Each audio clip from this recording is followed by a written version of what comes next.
আলহামদুলিল্লাহ রবিল আলমিন ওসলাত ওসালামু আলা নবিয়িনা মুহাম্মদ ওয়া আলা আলিহি ওয়া সাহবিহি আজমাইন ওয়া মান তাবিআহুম বিইহসানিন ইলা ইয়াউমিদ্দিন আম্মা বাদ। মাতৃভাষায় আরবি শিক্ষা কোর্সের দ্বিতীয় পর্বের আজকে তৃতীয় ক্লাস। গত ক্লাসে আমরা ফেল নিয়ে আলোচনা করেছি, ফেয়ালে মাযি এবং ফেয়ালে মাযির যেই রূপান্তর সেগুলো নিয়ে আমরা গত দুই ক্লাসে আলোচনা করেছি। এই ক্লাসেও আমরা ফেয়ালে মাঝের রূপান্তর নিয়ে আলোচনা করব এবং সাথে সংশ্লিষ্ট আরো কিছু আলোচনা ইনশাল্লাহ আমরা করব এবং সময় সাপেক্ষে এগুলোর ব্যবহার কিছুটা দেখার চেষ্টা করবো ইনশাল্লাহ। তো গত ক্লাসের আলোচনাগুলো থেকে আমাদের কাছে মানে পরিষ্কার হয়েছে যে বিষয়গুলো, সেগুলো হচ্ছে যে ফেয়ালে মাঝের যে রূপান্তর, এই যে আমরা যে রূপান্তরটা দেখছি এই রূপান্তরটা আমাদের সবার কাছে মোটামুটি একটা পরিষ্কার ধারণা তৈরি হয়েছে। তবে এটাকে বারবার আরো প্র্যাকটিস করতে হবে যেন কোনো একটা শব্দ দেখার সাথে সাথে আমরা ধরতে পারি যে এই শব্দটা আসলে কোন সিগা, যে নাম যেটা, যদি আমরা কোথাও এই যে ফালতুন্না শব্দটা দেখি তাহলে সাথে সাথে যেন বুঝতে পারি যে এই শব্দটা হচ্ছে বহুবচনের জন্য স্ত্রীবাচক শব্দ এবং এটা মধ্যম মধ্যম পুরুষ বা হাজারের জন্য ব্যবহার করা হয়। শুধুমাত্র ফালতুন্নাই না, বরং ফালতুন্না এর ওজনে যখন অন্য যে কোনো একটা শব্দ দেখবো, যেমন কি ফালতুন্নার জায়গায় যদি আমরা দেখি দেখি করতুন্না, তখন যেন আমরা বুঝতে পারি যেটা জমা মুয়ান্নাস হাজার সিগা, তখন আমরা অর্থ করতে পারবো যে করতুন্না অর্থ হচ্ছে তোমরা সকল মেয়ে পড়েছো। কারণ আমরা জানি করতুন্না এর মূল যে শব্দ আল কিরাআত, এর অর্থ হবে হচ্ছে পড়া। তো আমরা যখন মাসদারের অর্থ জানবো সেখান থেকে সবগুলো ফেয়ালের অর্থ আমরা তৈরি করতে পারবো বা বের করতে পারবো। এই জন্য এই যে সিগার রূপান্তর গুলো এগুলো আমাদেরকে খুব ভালোভাবে আয়ত্ত করতে হবে। আমাদের দুইটা ক্লাসে এটাই ছিল এবং এটা আবার থাকলো সামনে, যে আপনারা আরো ভালোভাবে এটা প্র্যাকটিস করবেন যেন আমি কোনো একটা শব্দ যদি জিজ্ঞাসা করি সাথে সাথে সেটা কোন শব্দ সেটা আপনাকে বলতে হবে। যেমন আমি ফালতুমা বললাম, আপনার সাথে সাথে বলবেন এটা তাসনিয়া মুজাক্কার হাজির অথবা তাসনিয়া মুয়ান্নাস হাজির। অথবা আমি যদি বলি ফাআলাত, সাথে সাথে আপনাকে বলতে হবে এটা ওয়াহিদ মুয়ান্নাস গায়েবের ছিগা। এবং ওয়াহিদ মুয়ান্নাস গায়েবের অর্থ কি হয়? সে একজন মেয়ে কোন একটা কাজ করেছে। আচ্ছা, তো এটা হলো আমাদের গত ক্লাসের পড়া, যেটা আমাদের আবার সামনে আবার রিভিশন দিতে হবে। তো এর সাথে সাথে সংশ্লিষ্ট কিছু আমরা আলোচনা দেখি। সেটা এটা আমরা প্রথম ক্লাসেই করেছিলাম, সেটা আরেকবার রিভিশন দিয়ে নেই। এটা মাসদার, কোন একটা শব্দের যেটা ক্রিয়ামূলকে আমরা বলি মাসদার। যেরকম কি আল ফিআলু মানে করা। এর আগে যেগুলো আমরা দেখলাম এই যে এখানে এগুলো কিন্তু ফেয়াল বা ক্রিয়াপদ, এগুলো হচ্ছে ক্রিয়াপদ, হ্যাঁ, এগুলো হচ্ছে ক্রিয়াপদ সরাসরি, এগুলো হচ্ছে ক্রিয়া। কিন্তু এই যে এখানে আল ফেআলু, এটা এটা কিন্তু ক্রিয়ার না, এটা হচ্ছে ক্রিয়ার মূল। এই মূলটা থেকেই এই ক্রিয়াগুলো গঠিত হয়। এই মূল এটা, এই মূলটা থেকে আমাদের ক্রিয়াপদগুলো গঠিত হয়, এই জন্য এগুলোকে বলা হয় ক্রিয়ামূল, যেটাকে আমরা আরবিতে বলি মাস্টার। ক্রিয়ামূলগুলো কিন্তু হচ্ছে এই যে ইসেম, কিন্তু ঠিক আছে, ক্রিয়ামূল যেগুলো এগুলো কিন্তু ইসেম। এটা আসলে মানে ব্যাকরণগত আলোচনাগুলো দেখে আমাদের দরকার নাই তেমন। তো এই যে এগুলো হচ্ছে ক্রিয়ামূল, এই ক্রিয়ামূল গুলো থেকে আমরা ক্রিয়া গঠন করি। তো ক্রিয়ামূল আমরা যখন বুঝতে পারবো, এর পরের ধাপটা আমাদেরকে করতে হবে কি, যে এই যে মাসদার, এই মাসদারের মধ্যে মূল অক্ষর কোনটা কোনটা। যেরকম কি এখানে তিনটা অক্ষর আছে, আমরা জানি আলিফলাম, এটা সব মানে শব্দের শুরুতে যুক্ত হয়, আলিফলাম কখনো মূল না সাধারণত, তো আলিফলাম বাদ। তো থাকলো হচ্ছে তিনটা শব্দ, তিনটা অক্ষর, এই যে তিনটা অক্ষর। আর ফেলের মূল অক্ষর সাধারণত তিন অথবা এর বেশি হবে, সর্বনিম্ন তিনটা হবে। যেহেতু এখানে তিনটা আছে সুতরাং আমরা জানতেছি, বুঝতে পারতেছি এখানকার মূল অক্ষর হচ্ছে ফা, আইন আর লাম। এই মূল হুম। অক্ষরকে আরবিতে বলা হয় মাদ্দা। মূল অক্ষরকে আরবিতে বলে মাদ্দা। তাহলে ফেল, এই মাসদারের মূল অক্ষর হবে ফা, আইন আর লাম। এরপর আরেকটা মাসদার হচ্ছে আল কিরাআতু, এটা আমাদেরকে মুখস্থ করতে হবে। আল কিরাআতু মানে পড়া। তো কিরাআতু এটা পড়া, এটা হলো মাসদার। এই মাসদার থেকে আমরা অনেকগুলো ক্রিয়াপদ গঠন করব, অতীতকালীন ক্রিয়াপদ আমরা গঠন করব। তো এই যে আল কিরাআতু, এর যদি আমরা মূল অক্ষরটা এখন আমাদেরকে বের করতে হবে, মূল অক্ষর বের করতে হলে কি করতে হবে? আহ শুরুতে আলিফ লামকে আমরা বাদ দিলাম, কারণ আমরা জানি শুরু আলিফ লাম সাধারণত এটা এমনিতে যুক্ত করা হয় বিভিন্ন কারণে। এরপরে শেষে যে গোলতাগুলো থাকে এগুলো অতিরিক্ত, শেষের গোলতাগুলো অতিরিক্ত, এবং মাঝখানে আলিফ গুলো অতিরিক্ত। সাধারণত অতিরিক্ত হয়ে থাকে। এই জন্য এখানে মূল অক্ষর হচ্ছে কফ, র আর হামজা, হুম। এগুলো হচ্ছে, হুম। হ্যাঁ। কফ র আর হামজা। এই জন্য এখানে মূল অক্ষর হচ্ছে কফ র হামজা, এই তিনটা হলো মূল অক্ষর। এরপর আল মারিফাতু মানে চেনা অথবা জানা। তো এটার মূল অক্ষর হচ্ছে আইন র ফা, শেষের গোলটা অতিরিক্ত। আর শুরুতে এই যে মিমটাকে বলা হয় মিমে মাসদারিয়া, বা শুধু মানে মাসদারের কারণে আসে। হ্যাঁ, এরপর আলিফ লাম তো অতিরিক্ত জানি। তো এই যে আইন র ফা, এই তিনটা হচ্ছে মূল অক্ষর। আরো সহজভাবে বোঝার জন্য যদি বলি যে মূল অক্ষর কেমনে আমরা বুঝবো, এটা তো স্বাভাবিকভাবে। আরো যদি মানে একবার অথেন্টিক ভাবে জানার ইচ্ছা হয়, তখন সেটা আমরা দেখি আহ অভিধান বা ডিকশনারিতে আমরা দেখি মূল অক্ষরগুলো চিনব কিভাবে ওস্তাদ। আচ্ছা, এই যে শেষে যদি গোলতা থাকে তাহলে গোলতা অতিরিক্ত। এরপরে শুরুতে আলিফ লাম তো অতিরিক্তই বাদ, গোলতাটা অতিরিক্ত এটা নিশ্চিত। এরপরে শুরুতে যদি মিম থাকে তাহলে বেশিরভাগ সময়ে মিমটা অতিরিক্ত হয়। যদি মানে অক্ষর যদি তিনটার বেশি হয়, এখানে দেখেন মাসদারে কিন্তু অক্ষর কয়টা আছে, তিনটার বেশি আছে, তিনটার বেশি আছে। হ্যাঁ, এরকম সময়গুলোতে শুরুর মিমটা অতিরিক্ত হয়। কিন্তু অক্ষর যদি মাত্র তিনটা হয়, শুধু তিনটা, যেমন কি দাঁড়ান এখানে আমি একটা মাসদার লিখি। কিবোর্ড কোনটা দেওয়া আছে, একটু ওয়েট।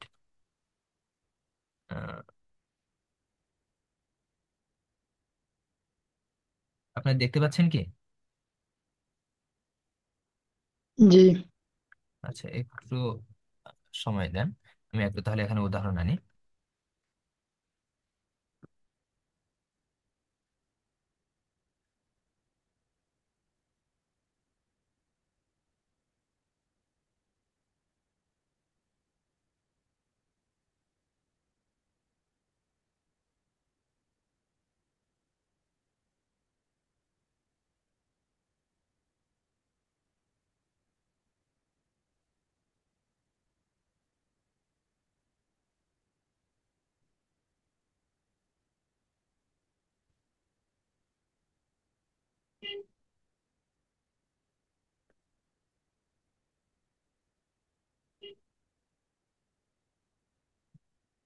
কিবোর্ডে মাঝে মাঝে ঝামেলা করে, এই হচ্ছে সমস্যা।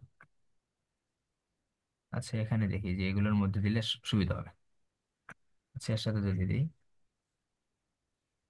আপনার,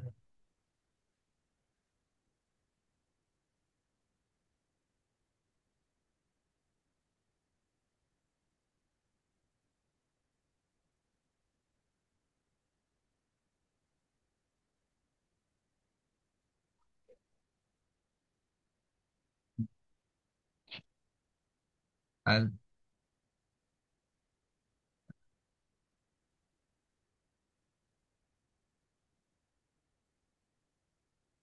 এই যে এখানে দেখেন এই যে এই শব্দটা আল মাদহু, আল মাদহু মানে হচ্ছে প্রশংসা করা। সেই আল মাদহু মানে হচ্ছে প্রশংসা করা। এই যে শুরুতে কি আছে, মিম আছে। এই শুরুতে মিমটা কি কিন্তু অতিরিক্ত না, কারণ এখানে সর্বমোট অক্ষরই আছে তিনটা, সর্বমোট অক্ষরই তিনটা আছে। তো এই একটাকে যদি আমরা বাদ দেই তাহলে অক্ষর হয়ে যায় মাত্র দুইটা। আর আমরা জানি ফেইলের মূল অক্ষর কম পক্ষে তিনটা হবে। তো এইরকম জায়গাতে মিমটা মূল অক্ষর। কিন্তু যখন এই যে এইরকম জায়গাতে দেখবেন যে মিমটাকে বাদ দিলেও আরো তিনটা অক্ষর থাকতেছে, আইন রফা থাকতেছে, তখন মিমটা সাধারণত অতিরিক্ত অক্ষর হিসেবে গণ্য হয়। এগুলো সোলাসিল ক্ষেত্রে, বিস্তারিত আপনি আস্তে আস্তে বুঝতে পারবেন। কিন্তু এটা হলো আসলে একটা ওভারঅল একটা নিয়মের কথা আমি বললাম, এটার নিয়ম খাতা কলমে কোথাও পাবেন না। এমনি জাস্ট আমরা বোঝার জন্য এটা বলতেছি, যেগুলো স্বাভাবিক ব্যবহারে আমরা আমার নিয়মটা আসলে দেখতে পাই। হ্যাঁ, খাতা কলম এটা লিখিত কোনো নিয়ম না, এমনিতে ব্যবহার থেকে আমরা এই নিয়মটা বুঝতে পারি আর কি। কেমন? আর এই যে আলিফ গুলা যেগুলো, এগুলো সাধারণত অতিরিক্ত এমনিতেই হয়ে থাকে। তো এটা হলো নিয়ম। আরো যদি মানে আহ সূক্ষ্মভাবে দেখার ইচ্ছা হয়, তখন আমরা ডিকশনারি থেকে সেটা দেখে নিই, অভিধান থেকে। তো প্রথমে আমরা মাসদার চিনলাম, মাসদার থেকে আমাদেরকে মূল অক্ষরটা বুঝে নিতে হবে। তো মূল অক্ষর বুঝে নেওয়ার পর যেটা আমাদের সবচেয়ে গুরুত্বপূর্ণ বিষয়, সেটা হচ্ছে যে মূল বর্ণের যে প্রথম বর্ণটা থাকে, এখানে মূল বর্ণ হচ্ছে ফা আইন লাম। এই প্রথম বর্ণটার নাম হলো ফা কালিমা। এই যে ফা কালিমা, প্রথম বর্ণটার নাম ফা কালিমা, প্রবলেম। ফা কালিমা। দ্বিতীয় বর্ণটার নাম, এই যে দ্বিতীয় বর্ণ কি আইন, এখানে হচ্ছে র, এখানে হচ্ছে র। দ্বিতীয় বর্ণটাকে বলা হয় আইন কালিমা, দ্বিতীয় বর্ণটাকে বলা হয় আইন কালিমা। আর তৃতীয় যে বর্ণটা আছে, এখানে তৃতীয় বর্ণটা হচ্ছে লাম। এই তৃতীয় বর্ণটাকে বলা হয় লাম কালিমা। তার মানে লামের জায়গায় এখানে হামজা আছে, এই হামজাটার নামই লাম কালিমা। হামজাটার নাম কিন্তু হামজা কালিমা না, লাম কালিমা। এখানে ফা আছে, ফাটার নাম কি? ফাটার লাম কালিমা। ফা অক্ষর, কিন্তু তারপরে এটার নাম হবে কি? লাম কালিমা, কারণ এই লামের ঘরে বসছে। লামের ঘরে বসছে, এই জন্য এর নাম হলো লাম কালিমা। কেমন? তাহলে একটা হলো ফা কালিমা, আইন কালিমা, লাম কালিমা। এই তিনটা গুরুত্বপূর্ণ। তাহলে প্রথম মাসদার, মাসদার থেকে মূল অক্ষর, মূল অক্ষর থেকে প্রথম অক্ষরকে ফা কালিমা, দ্বিতীয় অক্ষরকে আইন কালিমা, তৃতীয় অক্ষরকে লাম কালিমা বলা হয়। ঠিক আছে, এটা ক্লিয়ার? এখন আসুন, যে এই যে মাসদার যখন আমরা বের পাবো, এই মাসদার গুলো থেকে আমরা ফেল গঠন করি, মাসদার গুলো থেকেই ফেল গঠন করি। ঠিক আছে, যে অতীতকালীন ক্রিয়ার গঠন প্রণালী। আমরা তো মাসদার প্রথমে চিনলাম, এখানে আমরা মাসদার দেখলাম। হ্যাঁ, এরপর মাসদার, এই যে আল কিরাআত, এটা একটা মাসদার না? এই মাসদারটা আমরা দেখলাম। এরপরে আল মারিফাতু, এটা একটা মাসদার, আমরা মাসদার দেখলাম। তো মাসদার থেকে দেখার পর মাসদার থেকে ফেল কিভাবে গঠন করব, সেই নিয়মটা হচ্ছে যে ফা কালিমায় জবর দিতে হবে। এই যে মাসদার থেকে আমরা কি করলাম, এখানে ফেল বের করলাম না? এই যে আরফ আইন রফা, একটা ফেল বের বের করলাম। তো আমাদেরকে এখন বলতেছে যে ফা কালিমায় জবর দিতে হবে। আইন কালিমায় বাব অনুযায়ী জের জবর পেশ। মানে আইন কালিমায় কখনো জের হয়, কখনো জবর হয়, কখনো পেশ হয়। আইন কালিমা কোনটা? মাঝখানে, মাঝখানে এই যে মাঝখানে যেটা আছে না আইন, এই যে আইন, মানে এই যে মাঝখানে এই যে এটা, এটার নাম হলো আইন কালিমা।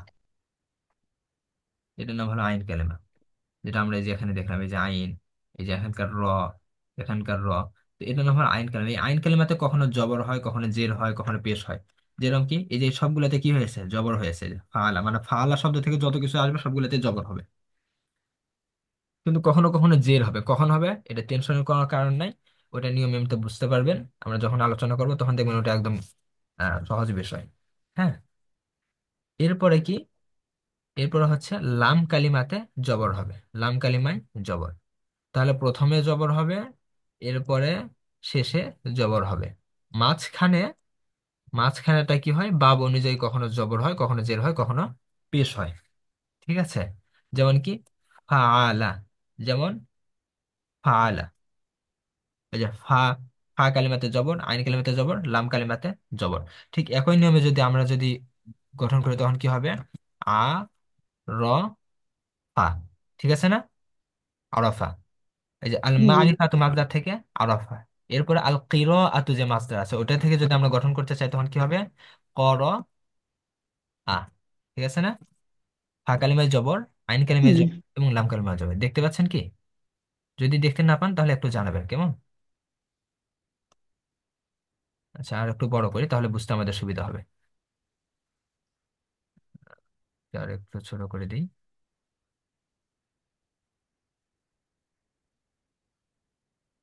আচ্ছা, দেখা যাচ্ছে আলহামদুলিল্লাহ। তো এই যে, এই যে ফাআলা করা আরাফা, এরপরে আমরা যে দেখি যে ফালার পরে কি হয়, ফালা, এরপরে কি হচ্ছে, ফালু। এই যে আমরা জানলাম লাম কালিমায় কি হয়, জবর হয়, কিন্তু এখানে কি হয়েছে দেখেন তো, পেশ হয়েছে, তাই না? এরপরে ফাল না, এরপরে এই যে এখানে লামে কি হয়েছে, সাকিন হয়েছে। এরপরে এখানে কি হয়েছে, সাকিন হয়েছে, এরপর তুম যুক্ত হয়েছে, এরপর তুমা যুক্ত হয়েছে, এরপর না যুক্ত হয়েছে। তো এগুলো কি? এগুলো হলো যে শব্দের সাথে সর্বনাম যুক্ত হয়। হ্যাঁ, এগুলো শব্দের সাথে সর্বনাম যুক্ত হয়। আন্তা, আন্তা মানে কি তুমি, আন্তা সংক্ষিপ্ত রূপ, এই যে তা যুক্ত হয়েছে।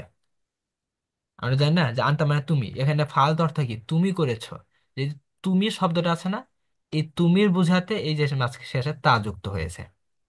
এরপর তোমরা, আনতুমা মানে তোমরা না, ওই তুমার মধ্যে এই যে তুমাটা এখানে যুক্ত হয়েছে। ঠিক আছে, তো এইভাবে বিভিন্ন আলামত যুক্ত হয়। এই যে এখানকার যে নুনটা, এটা হচ্ছে মুয়ান্নাস বোঝানোর জন্য আসে, ফালনা মুয়ান্নাস বোঝানোর জন্য আসে। এই যে ওয়াওটা বহুবচন বোঝানোর জন্য আসে। তো আমাদের বিস্তারিত এগুলোর ব্যাখ্যার দরকার নেই, জাস্ট এতটুকু দরকার যে এই যে ফাআলা শব্দটা হচ্ছে মূল, এর সাথে যখন আমরা এটাকে দ্বিবচনের জন্য বোঝাতে চাই তখন ফাআলার সাথে শেষে একটা আলিফ, আলিফ লাম যুক্ত হয়, ফাআলা হয়। তারপর ফাআলু এর সাথে ওয়াও আর আলিফ যুক্ত হয়, মানে ওই যে ফাআলাটা ফাআলু হয়ে যায়। তাহলে এখানে যদি আমরা কি এটা একটু গুরুত্ব দিয়ে দেখেন, ফালাতের সাথে আমরা আর একটা শব্দ যোগ করি কি, আরফা। আমরা আরফাটা দেখলাম না, তাই না? জি। আমরা এখানে আরফা যুক্ত করি, হ্যাঁ, সরি, আ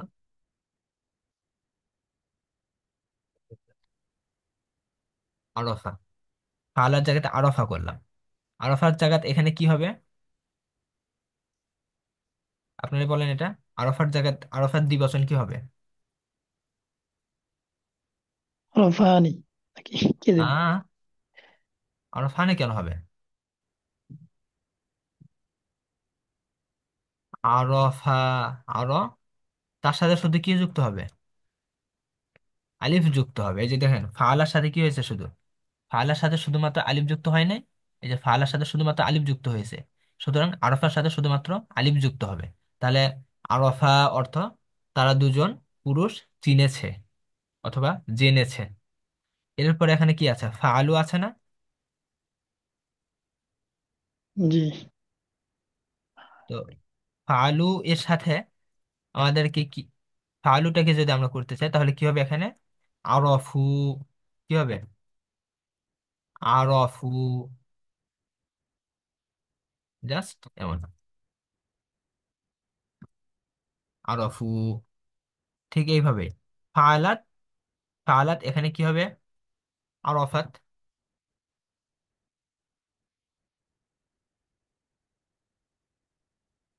আরফাত, ফালাতের জায়গায় আরফাত। এরপর ফালাতা এর জায়গাটা কি হবে, আরফাতা,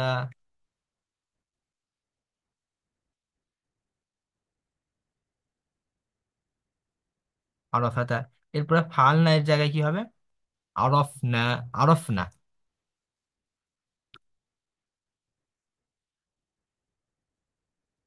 তো এইভাবে আপনারা পুরোটা নিজেরা করবেন। যে আমরা যে ফাল আর দিয়ে পুরোটা যখন করলেন, তখন একবার আরফা শব্দ দিয়ে করেন, যে আরফা, আরফা, আরফু, আরফাত, আরফাতা, আরফনা, আরফতা, আরফতুমা, আরফতুমা, আরফতি, আরফতুমা, আরফতুন্না, আরফতু, আরফনা। এরপর কর আ শব্দ দিয়ে করেন, কর আ, কর আ, কর উ, কর আত, কর আতা, কর না, কর তা, কর তুমা, কর তুম, কর তি, কর তুমা, কর তুন্না, কর তু, কর না। ঠিক আছে? তো এইভাবে যখন শব্দগুলো নিয়ে প্র্যাকটিস করবেন, তখন দেখবেন যে আস্তে আস্তে অন্যান্য শব্দগুলো আপনার জন্য সহজ হয়ে যাচ্ছে। আহ আরফু, আলিফ, হ্যাঁ, জাযাকুমুল্লাহ, জাযাকুমুল্লাহ। ঠিক আছে? বুঝতে পেরেছেন কি যে পরিবর্তনগুলো কিভাবে হচ্ছে?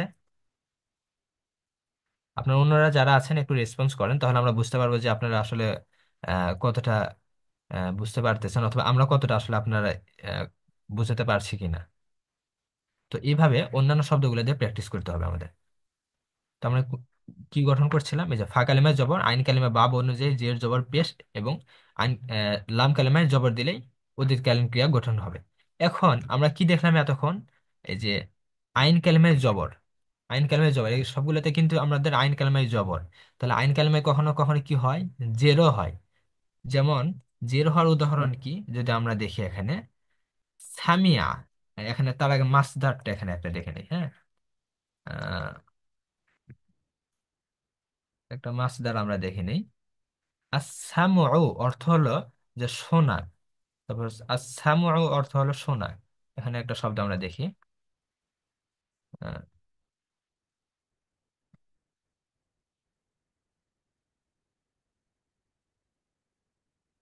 সামউন অর্থ হলো শোনা, কোনো কিছু শোনা। এটা হলো মাসদার, এর মূল অক্ষর কি, সিন মিম আইন। এর হলো মূল অক্ষর হচ্ছে সিন মিন মিম আইন। তো এই শব্দটা কি হয়, আইন কালেমাতে জের হয়। যেমন কি, সামি, সামি আ, আইন কালেমাতে জের হয়। সময় তো ছোট হয়ে গেছে বেশি, তাই না? আমার নিজের কাছে একটু ছোট লাগতেছে। হ্যাঁ, এই যে সামিয়া, এটার আইন কালেমাতে, সমস্যা নেই। হ্যাঁ, এটার আইন কালেমাতে জের হয়। তো এটা সামিয়া, তাহলে এর দ্বিবচন কি হবে, কি বলতে পারবেন এর দ্বিবচন কি হবে? আমি আপনাদের কাছ থেকে শুনতে চাচ্ছি। সামিয়া, সামিয়া। ঠিক আছে। এর বহুবচন কি হবে? আগের মতোই, বহুবচন কি হবে? সামিউন। হ্যাঁ ঠিক আছে, ঠিক আছে, জাযাকুমুল্লাহ। সামি, আপনার মাশাআল্লাহ, মেসেজে ভালো রেসপন্স আপনাদের আসছে। এটা হচ্ছে সামি উ। তো এইভাবে এটা সামিয়া সামিয়া সামিউ, এরপর হচ্ছে সামিয়াত সামিয়াতা সামিয়ানা। হ্যাঁ, তো সামিয়া আসামু আমরা শুধুমাত্র জানলাম কি সামউন অর্থ শোনা। সুতরাং যখন সামিউ আমরা বলবো তখন অর্থ কি হবে? যে তারা অনেকজন পুরুষ তারা শুনেছে। দুইজন। অনেকজন পুরুষ, সামিউ যখন অনেকজন পুরুষ শুনেছে। এখন সামউন অর্থ হচ্ছে শোনা। আমি যদি এখন বলতে চাই আমি শুনেছি, তখন আরবি কি হবে? আমি শুনেছি, আরবি কি হবে? সামিআতু।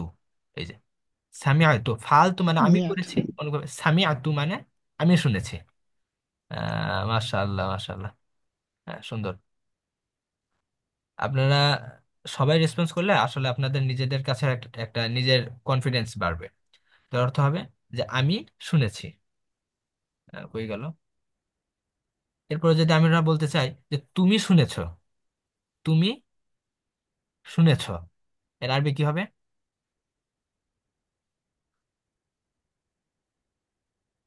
তুমি করেছো, এর আরবি কি? ফালতা, তুমি করেছো। অথবা ফালতু কোনো মেয়েদেরকে যদি বলতে চাই তাহলে বলবো, এই যে সাপোজ ধরুন যে এখানে জাকির ভাই আছেন, জাকির ভাইকে যখন আমি বলবো যে জাকির ভাই আপনি এই কাজটা করেছেন, তখন আমি বলবো ফালতা। আবার একই কথা যখন কোনো মেয়েকে বলবো, আপনারা যারা এখানে আছেন আপনাকে যদি আমি বলতে চাই, তখন আমি বলবো ফালতি, আপনি করেছেন। হ্যাঁ, ঠিক একই ভাবে যদি আমরা শোনার কথা বলতে চাই, তখন আমি বলবো যে সামি আতা, যে জাকির ভাই আপনি আমার কথাটা শুনেছেন। অথবা কোনো মেয়েকে যদি আমি বলতে চাই, তখন আমি বলবো যে সামি আতি, যে আপনি আমার কথা শুনেছেন। এটাকে যদি আমি প্রশ্নবোধক বানাই, তখন কি হবে? যে হাল সামি আতা, জাকির ভাই যে আপনি, হাল সামি আতা, আপনি কি শুনেছেন? আর মেয়ে যারা আছেন তাদেরকে যদি আমি বলতে চাই, তখন আমি কি বলবো? হাল সামি আতি, আপনি কি শুনেছেন? তো এইভাবে আমাদের বাক্যগুলো গঠন হবে। ঠিক আছে, সামিয়া সামিয়া সামিউ সামিয়া। হ্যাঁ মাশাআল্লাহ, ঠিক আছে ঠিক আছে, কেমন? হ্যাঁ, তো এটা হলো আমাদের আহ বাক্যগুলো, মানে শব্দের গঠনগুলো এইভাবে পরিবর্তন হবে।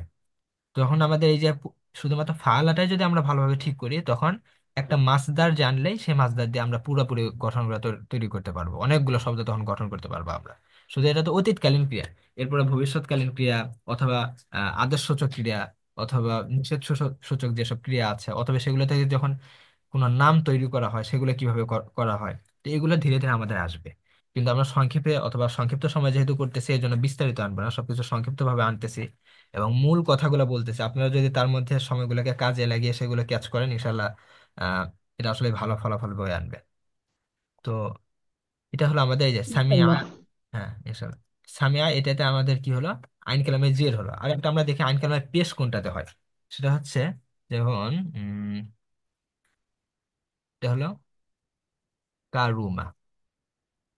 এই যে কারুমা, কারুমা মানে হলো সম্মানিত হলো। আপনি, আপনাকে আমি পরে একটা জিজ্ঞাসা করলাম, আপনি সুন্দরভাবে উত্তর আপনারা যে আজকে অনেকে লিখে দিলেন, অথবা যে যাকে ভাই আপনি বললেন। সুতরাং কারুমটা, আপনি সম্মানিত হলেন, আমাদের কাছে আপনি অনেক সম্মানিত হলেন। কারুমা মানে সম্মানিত হওয়া। তাহলে কারুমা মানে সে সম্মানিত হলো। এরপরে কারুমা মানে তারা দুইজন সম্মানিত হলো।